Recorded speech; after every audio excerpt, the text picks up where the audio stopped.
All right, so this video is going to talk about the quadratic formula method for solving quadratic equations.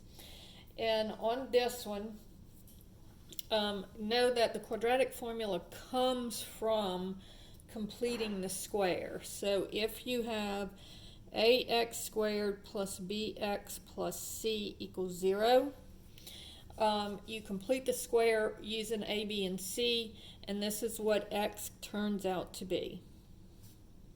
Minus b plus or minus the square root of b squared minus 4ac all over 2a. Now, there is a little song that helps you to remember this, and you should try to get it memorized because it is very helpful. And it says, quadratic formula is negative b plus or minus the square root b squared minus 4ac all over 2a. So sing that in your head a couple of times or play it a couple of times, and it'll help you to remember the quadratic formula. Now let me show you how it is used. Let's say that we have 9x squared plus 3x minus 9 equals 0. All right, so here a is the number in front of the x squared, so it's the coefficient of the x squared, so here a would be 9. B is the number in front of the x, or the coefficient of the x, so in this case it would be 3. And then c is the number that stands alone, and so in this case, and notice that the sign goes with the number, so the c here would be negative 9, right? So here, x is equal to the negative of b, so that would be negative 3 plus or minus the square root of b squared, so that would be 3 squared, minus 4 times a, which is 9, times c, which is negative 9, all over 2 times a, which is 9. Now we'll go ahead and get our calculator, and we're going to do what's in the parentheses. So this is going to be 3 squared minus 4 times 9 times negative 9. So you make sure you have the negative 9 there. And so that's 333. So what's in those parentheses would be 333.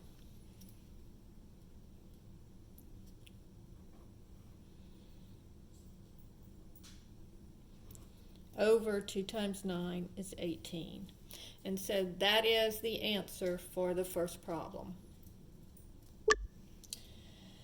Problem number 2 is x squared minus 5x equals negative 1. All right, so on this one, we're going to have first to set it equal to 0. So you have to have it in this form, ax squared plus bx plus c equals 0. So we need to bring the 1 to the other side. So I'm adding 1, and when it changes sides, it changes signs. So here a is the coefficient in front of the x squared term, it's 1. B, notice, is negative 5, and c is 1.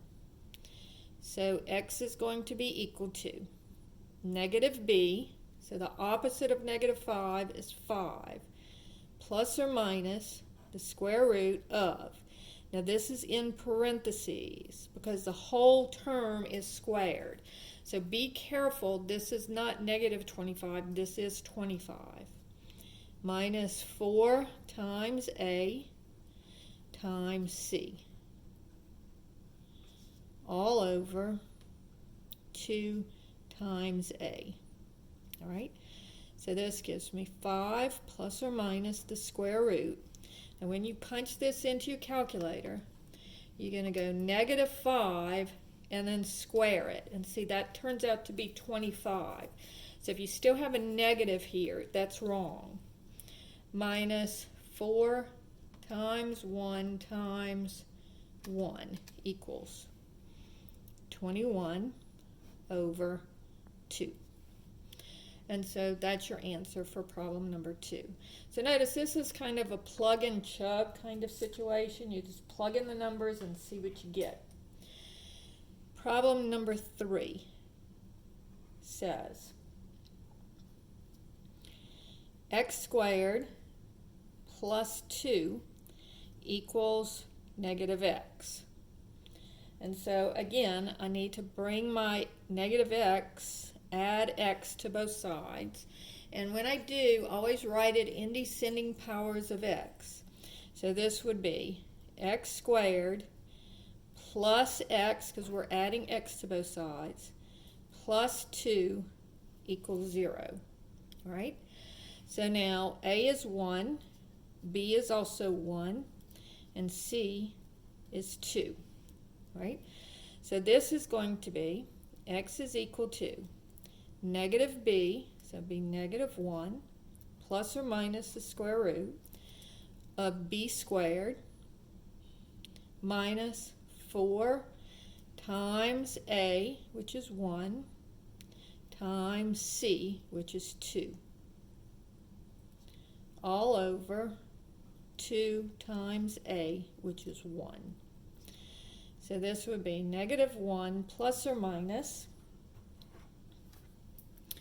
So now I'm going to have 1 squared minus 4 times 1 times 2 equals negative 7. So it's the square root of negative 7. And then 2 times 1 is 2. Now, I can't leave the negative under the radical. And so what I have to do is pull that negative out. And remember, the square root of negative 1 is I. So this is going to be negative 1 plus or minus the square root of 7i all over 2. Right? And then the last one for this type of problem is going to be x squared minus 3x minus 5 equals 0. So notice that this comes out to be two complex solutions. These are both two real solutions. It doesn't have i's in it, all right? So this would be a is 1, coefficient in front of x squared. B is negative 3, the sign goes with the number, and C is negative 5. And remember, if it's not written in the right order, just rearrange it so you have the x squared term, then the x term, then the unit term. So this is going to give me x is equal to minus b. So that minus a negative 3 is 3. Plus or minus negative 3 squared minus 4 times 1, 4 times a times c, which is negative 5, all over 2 times a, which is 1. All right? So this is 3 plus or minus, I've got my minus here, square root of. And again, be careful. So it's 3, negative 3, and then square it. So it becomes positive 9.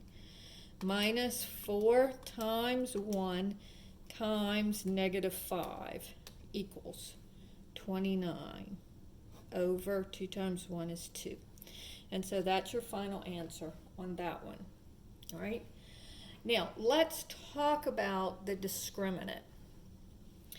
Notice on these three, the first one, the second one, and the fourth one, I got a positive number underneath the radical. And so I have two solutions here, because like this one would be 3 plus the square root of 29 over 2, and the other one would be 3 minus the square root of 29 over 2. And I could do that on my calculator and find out about what it's equal. So 3 plus the square root of 29 equals, so, and then divided by 2. So this is approximately equal to 4.19, all right?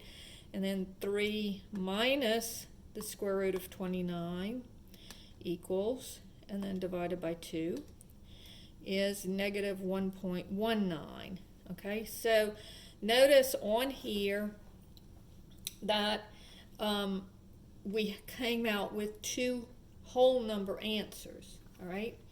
This one would be negative 1 plus, and let's see what the square root of 7 is, 2.65 if we round it off.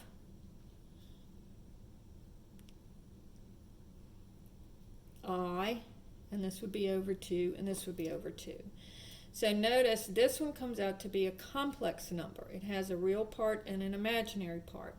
And then the other one would be negative 1/2 minus 2.65 over 2i. All right? And so, again, a real part and an imaginary part on this one as well.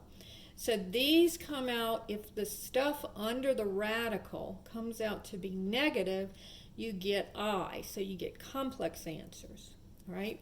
If it comes out to be a whole number, then you come out with 2 real numbers, right? No imaginary, no I.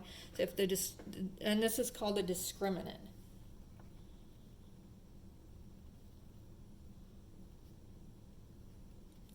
And it's just the stuff that's under the radical.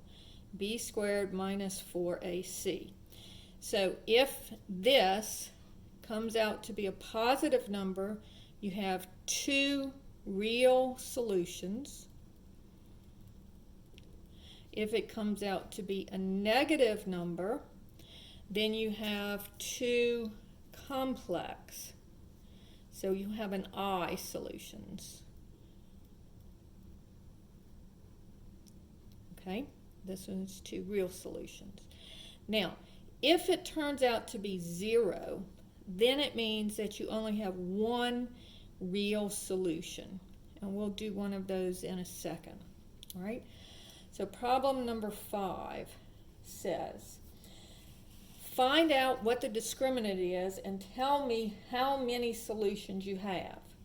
So if I have x squared plus 4x plus 4 equals 0. All right, so here A is 1, B is 4, and C is 4. All right, so this is going to be, we want to know what is B squared minus 4AC. So that would be 4 squared minus 4 times 1 times 4. All right, so this gives me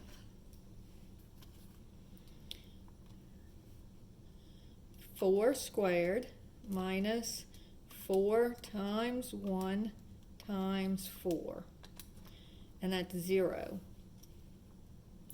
And so that tells me I'm going to only have 1 real solution. And so on this one, notice if I did the whole quadratic formula, we know that the stuff under the square root is going to be 0. So this would be x is equal to minus b, so it would be negative 4, plus or minus the square root of 0 over 2 times 1 is 2. And so that gives me negative 4 plus or minus 0 over 2. Well, what happens when you take negative 4 and add 0? You get negative 4. And if you take negative 4 and subtract 0, you still get negative 4. So I only get one answer. Negative 4 over 2 would be negative 2. So you see, if my discriminant comes out to be 0, then I only get 1 real solution. Problem number 6. What if I have 8x squared plus 14x plus 3 equals 0. So here A is 8, B is 14, and C is 3. So I'm just looking for what is B squared minus 4ac. They want to know how many and what kind of solutions are you going to get. So b squared would be 14 squared minus 4 times 8 times 3. So let's see what that is. 14 squared minus 4 times 8 times 3 equals 100. It's a positive number, so that tells you you're going to have two real solutions. Okay, problem number 7 is 3x squared minus 5x equals 2. So that would be 3x squared minus 5x minus 2 equals 0. So here a is 3, b is negative 5, and c is negative 2. So this would be b squared minus 4ac would be negative 5 squared minus 4 times 3 times negative 2. So this would be negative 5 squared, and again that always has to be positive, minus 4 times 3 times negative 2 equals 49. And so again, it will be two real solutions because it comes out to be a positive number. All right? All right, one more. So if I have 3x squared minus 2x plus 7 equals 0. All right? So here a is 3, b is negative 2, and c is 7. So b squared minus 4ac would be negative 2 squared minus 4 times 3 times 7. So if I do that on my calculator, negative 2 squared minus 4 times 3 times 7 equals negative 80. So notice that this one is negative. So that tells me that I will come out with two complex solutions. And there you have the quadratic formula and the discriminant.